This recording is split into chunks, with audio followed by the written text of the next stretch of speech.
শীতে গাঁদা গাছে এই একটি জিনিসের ব্যবহার আপনার গাছে কিন্তু ঝাঁকে ঝাঁকে প্রচুর পরিমাণে ফুল নিয়ে আসতে সাহায্য করবে।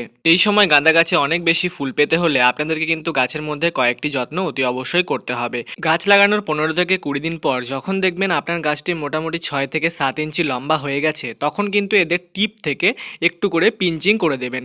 গাঁদা গাছে পিঞ্চিং কিন্তু অতি অবশ্যই গুরুত্বপূর্ণ একটি কাজ। পিঞ্চিং করলে গাছের সাইড থেকে অনেক বেশি পরিমাণে ডাল বের হয় এবং সেখানে কিন্তু প্রচুর পরিমাণে ঝাঁকে ঝাঁকে ফুল আসতে সাহায্য করে। এই গাছে প্রতিদিন জল দেবার প্রয়োজন নেই, গাছের মাটি বুঝে জল দেবেন। গাছে যদি জলের পরিমাণ একটু বেশি হয় তাহলে কিন্তু গাছের গোড়া পচতে থাকে এবং গাছে ফুলের সংখ্যাও আস্তে আস্তে কমে যেতে থাকে। এক্ষেত্রে আপনারা এই জৈব সারটি ব্যবহার করতে পারেন। এই সারটি তৈরি করার জন্য 5 থেকে 6টি পেঁয়াজের খোসাকে 1 লিটার জলের মধ্যে ভালোভাবে ডুবিয়ে নিয়ে সেটাকে 6 থেকে 7 দিন রেখে দেবেন। তারপরে 1 লিটার সারটিকে আরো 2 লিটার জলের সঙ্গে মিশিয়ে একটু পাতলা করে নিজেদের গাছে ব্যবহার করবেন। ভিডিওটি ভালো লাগলে লাইক করুন ও চ্যানেলে নতুন হয়ে থাকলে অবশ্যই সাবস্ক্রাইব করে নেবেন।